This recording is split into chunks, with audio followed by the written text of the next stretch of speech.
Hello everybody, how are you doing today? This is me, TVP, and we're back for something a little bit different. Normally I do custom magic content, and I also have a few things lined up that are also are a little bit unrelated to custom magic content. You'll see what I mean a bit later. But I did have something interesting to show off here. On Draftmaster, you have the ability to basically choose whichever card pool you'd like to draft, and you can also pick multiple card pools, notably.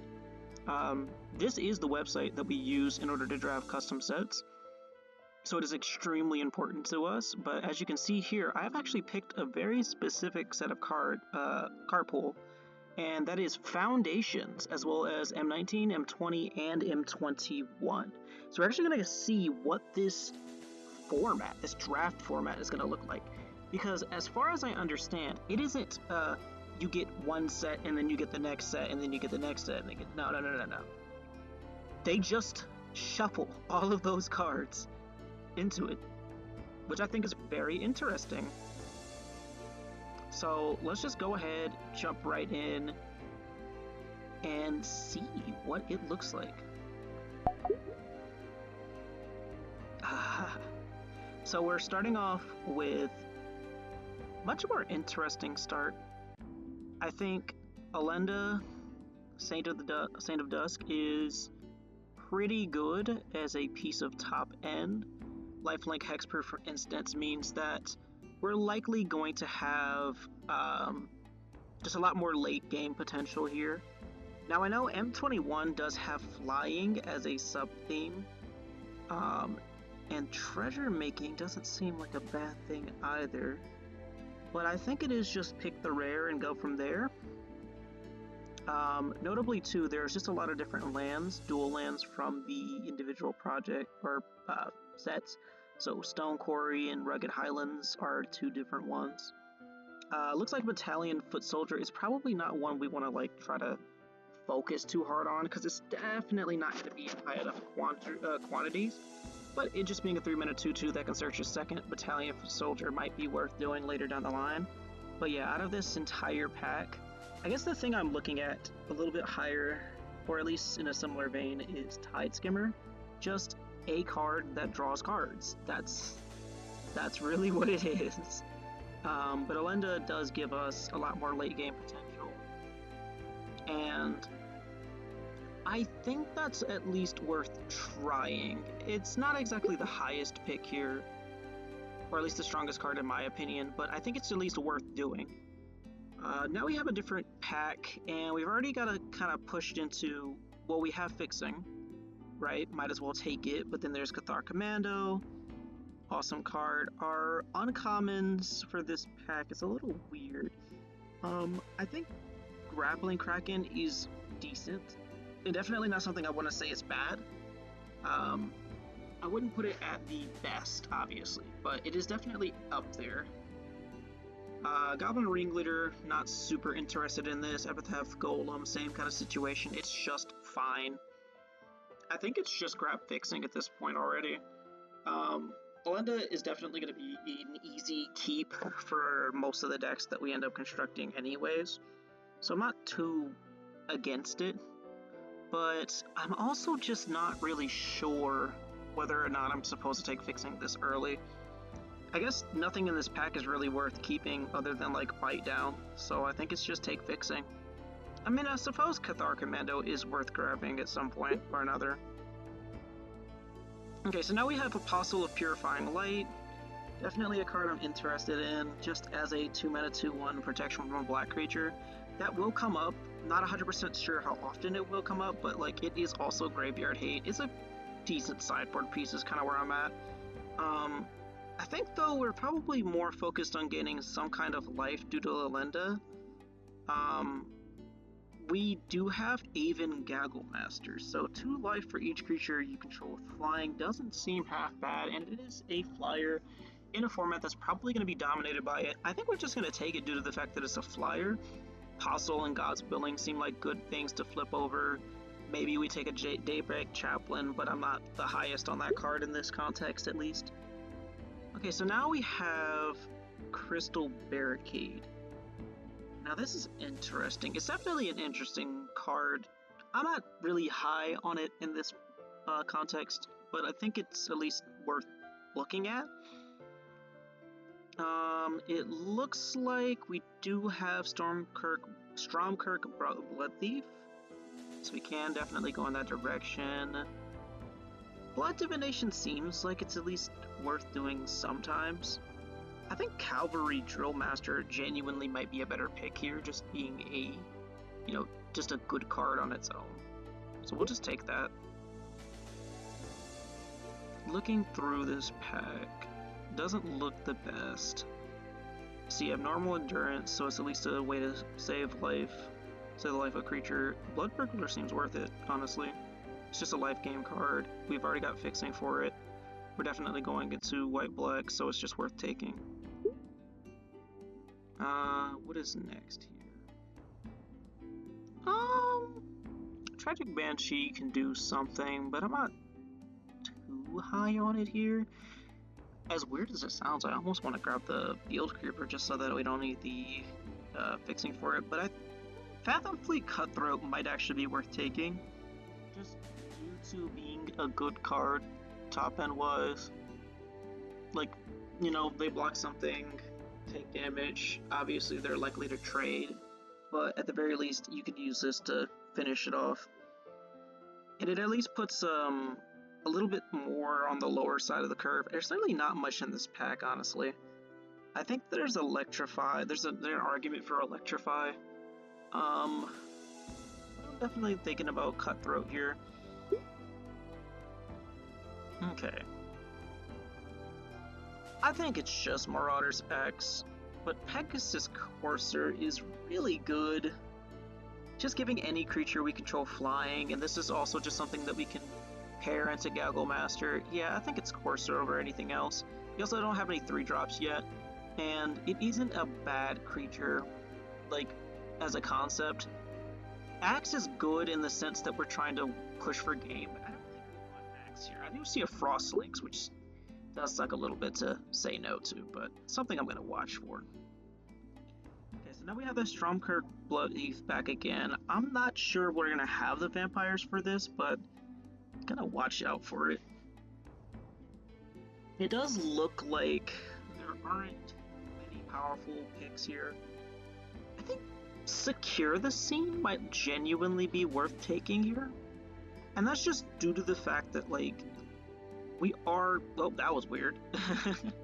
We are gonna want... Yeah, if I try to scroll, it's trying to do both of it. We do want some kind of, like, removal. I really don't think Stromkirk Blood Thief is just worth grabbing. Actually, no, that's not true. Stromkirk Blood Thief pushes us to keep attacking, and I think that's what it's for. I'm gonna take it. Removal could come a little bit later. Clawed is definitely good in a cat deck, but I'm not sure that this is that deck. Definitely don't want Foot Soldier. It is not good here. I'm looking at Fake Your Own Death. Really, that's kind of the only card I'm really looking at in this pack. I'm gonna board this. I'm not the highest on it. Short Sword is probably fine, but also just not that good. There is a world where we go into Bite Down and start pushing for green, but I'm not really sure I saw it being open. I think the best pick here is just a board Epitaph Golem, but I'm really not high on this card either. If anything, just a short sword is worse, better. Maybe it's just take Rugged Highlands and we have a free fixing for later. Yeah, it's looking like Daybreak Chaplain is probably like good enough here. Disenchant is good enough, but not something I'm the highest on. I think I'll just take a Chaplain here. I think that's enough. Definitely not strong, but strong enough. I think it's going in the board first. And the Crystal Barricade actually came back, so that's kind of funny. You just take fixing here. Okay, Tragic Banshee came back around. Not the highest. We'll just keep that in the board for now. Oh my gosh. Well, we open 9 lives. I don't think this is worth taking here, but it is funny. It is funny. Agonizing Siphon is Venturing Gear is also pretty good. I think it's like definitely higher strength-wise than most I would put it at, but yeah, it's definitely worth taking the consideration for. Now, see, Revenge of the Rats is definitely good, but that assumes that we're putting a bunch of stuff in our graveyard. I am a little sad to see Iron Room over here. This would have been great. Maybe it's still worth taking. A green splash wouldn't be a bad thing. There is Grifton Protector, but not 100% on this one here. Maybe it is just take Agonizing Siphon and kind of go from there. I think out of everything, this is worth doing. It is just a removal spell that gains us life. It can also go face. Okay, Abyssal Harvester. Exile target creature card from a graveyard that was put there this turn. Create a token that's a copy of it, except it's a nightmare in addition to its other types, then exile all other nightmare tokens you control. So, let's just look at it for what it is. It is a 3-mana 3/2. And it does have upside, but the upside does not feel worth. I'm kind of looking at Rambunctious Mind. Even higher than that, and that's kind of insane. Oh, you know what? Marauding Blight Priest might be worth taking. I do see the fencing base, and that does push us towards equipment of some kind. Or at least any kind of buffs, but I think it's just take Marauding Blight Priest. This can help finish games, and it just acts as a good card. I think removal is something we're looking at now. Oh, well. Oh. Okay, well. Yeah, so I'm going to guess that out of these two, this is a really hard pick, actually. One of them pushes our consistency. We do end up with more 4-drops, and we're looking more mid-rangey aggro. Swift Response is also in this pack. This pack is pretty good. Yeah, it looks like... Oh, there's also a Capture Sphere, huh. Yeah, this pack is very good, actually. I think I'm higher on Kaido than I am on Starcrown Stag. That's just because of the fact that it is a good card. The amount of upside that it gives you is kind of insane. Yeah, it's definitely worth taking. We can hope to wheel Starcrown Stag. I think in a real draft with non-bots, this would just instantly be Stag, but yeah. So now we're at least a little bit into blue. Though, of course, I don't really see too many things that tell me to stay in blue. Now, see, this... Power 2 or less. How into that are we, actually? Let's take a look. Power 2, Power 2, Power 2, Power 3, Power 2, 3, 4. So... I think it could be worth it. I think it could definitely be worth it. And there's a Sanguine Siphoner. I think this card is definitely worth taking. Yeah, this combo here would be amazing. I think I'm gonna take Bugler. Okay, so we have another life gain payoff. Whenever you gain life, put a 1/1 counter on this creature. When this creature dies, return another target non-bear creature card with mana value less than or equal to this creature power from your graveyard to the battlefield. That just sounds pretty darn good. There is a notable thing here, though. Like, very notable thing here, and I think you see it too. Card draw. I think I'm a little high on this card, higher on this card than most things, but I think Fathom Fleet Cutthroat at this point can be cut easily, and I guess it's the question of, is Fiendish Panda worth taking over a 2-mana 1/1 draw card? And that's kind of harder to say yes to. I want to say yes, it is, but I think the consistency that Helpful Hunter gives you is definitely just kind of hard to ignore. Here's another vampire. So, Vengeful Blood Witch, whenever this creature or another creature you control dies, target opponent loses a life and you gain a life. Yes, that is pretty darn good in the context of the deck so far. We're definitely leaning life gain, and I think that's worth it. It's also another hit for Militia Bugler. So we just take card draw. I'm a little sad to see Shipwreck now. Shipwreck Dowager. I love that card. One of my favorite cards in M21. Very much a fan of that card. Yeah, we're just gonna take that. This pack is a little weird. Hired Blade is fine. I think I kind of just want to take Infectious Horror. It is a hit off Bugler as well, so just looking at that as well. So now we see some removal. We do see a Griffin Protector here as well. I think I'm just taking removal. There's kind of no reason not to. And this card, Wield, which, you know, tells you everything you need to know about it. We're going to take Stab.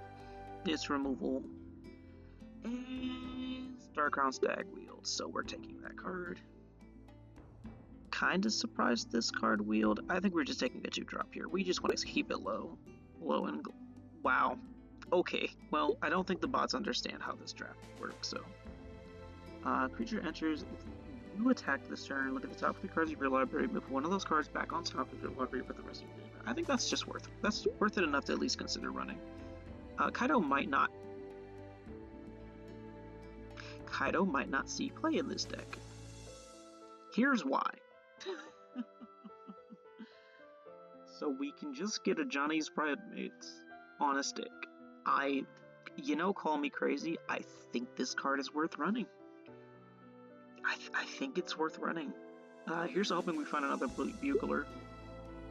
One of the creature cards leave your graveyard. I don't think we're going to be able to use this. Thrashing Brontodon. It's cool. Artifact card. I don't think we really have artifacts, so this card's not going to do much. Soulcaller draws us a creature card from the graveyard. I'm not too interested in that. I think this pack is kind of mid. I mean, Larcenist is good if we are in blue, but we're really not. I think it's just take Epicure of Blood and just kind of go from there. I don't realistically think there's any better pick. And I don't really think we want Epicure in the main deck.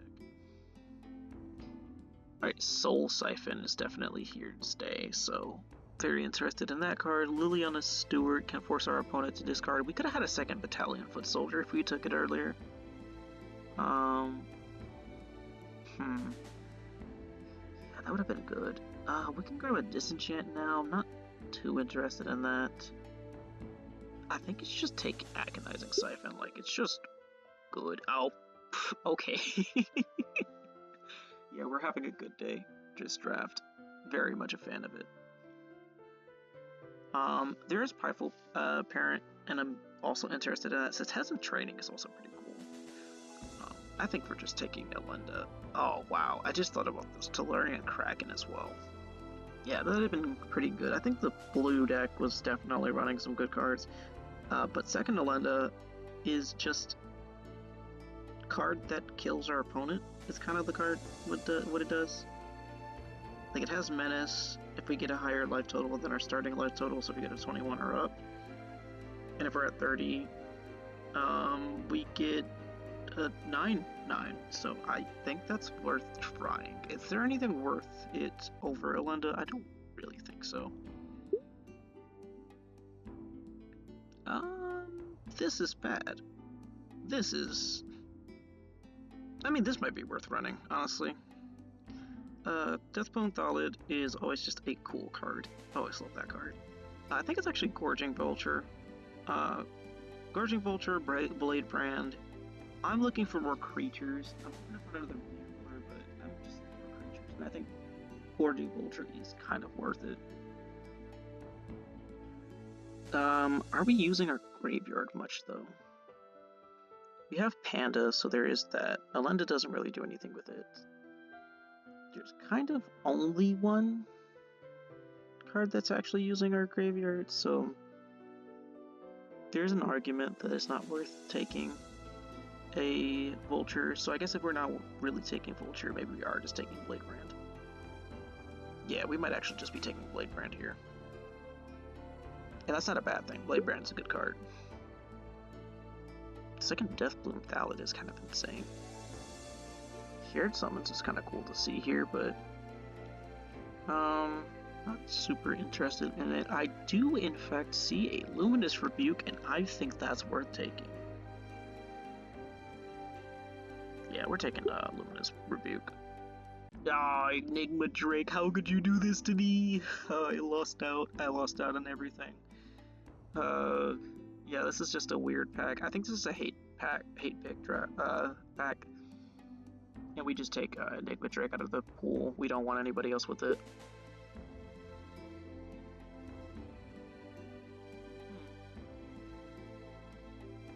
You know, Gruesome Scourger does just kill people. However, there's fixing in this pack. We're in pack 3. I need to be taking fixing. This is a 2-3 for the purposes of Bugler. I can actually see Billowing Shriek Mass getting there. Explosive Apparatus is pretty darn bad. I actually think we take Make Your Move here for Artifact Enchantment removal. Just big creature removal. I mean, I don't think we need Billowing Shriek Maw. So I'm not too high on it. And kind of, it's not super, well, because we're also just not using our graveyard. We're not really using our graveyard, and milling 3 isn't worth it. Pack Beast doesn't get anything back. Frantic Inventory kind of isn't worth taking. Soul Caller can be good out of the board in some more grindy matches, so we'll just take it. We'll just take the Pledge. I really don't think that card's going to see any play in here. I mean, we did get a Prideful. We got a Prideful Parent, so it's kind of worth taking. Diregraph Ghoul is fine. I love Gloomsower, but you're going in the board forever. Okay, so now let's just look at our deck. I think this is the cool part. With Draftmaster, you just take every card in your deck, throw it in the sideboard, and now you can actually look and see what you want. So I think the biggest thing to look at here is Elenda just being the most worth cards taking. Fiendish Panda also just is a life gain payoff, so we want that. And Johnny Strength of the Pride absolutely has to go in there, which means that we kind of don't have that much room for another 4-drop, so we'll take it as well. But we do want Stab no matter which way we go. And Cavalry Drillmaster probably does still stay in, but we want ways to gain life, as well as the Helpful Hunters. Those get us closer to it. Siphoner, definitely worth taking. Blood Witch, definitely worth taking. Burglar, and just look for all of our life gain sources. We want Bugler no matter which way we go. And I'm just saying, Marauding Blight Priest is a payoff for gaining life as well, so there's that. Stromkirk is a way to burn our opponent out, or not burn, but kill them. So there is that.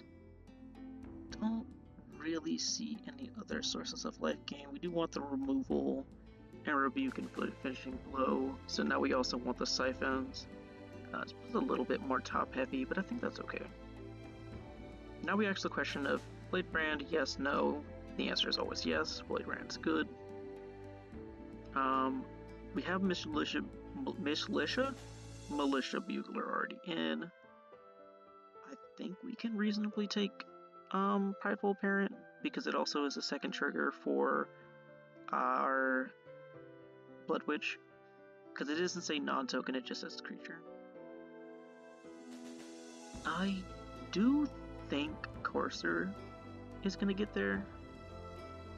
We really want to play Starcrown's deck, but I don't think it gets there, mostly just because of our deck size, and I think that means that we need to push for another creature card at 2. It looks like most of the other cards are worth playing in more grindy matchups. Maybe it is just take Aven Gagglecmaster as another way to gain life, because it does gain you 2 for having flying. Do we want to be playing 22? I think we want to be playing 23. You can even play 24 playables, but there's not a massive number of playables here. Crystal Barricade is hilarious, but definitely not the card for us.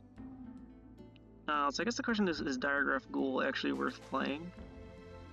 The answer is maybe, but I think we want all of our lands. So we've got Scoured Barrens, and we have Forsaken Sanctuary, and I think that just kind of does it.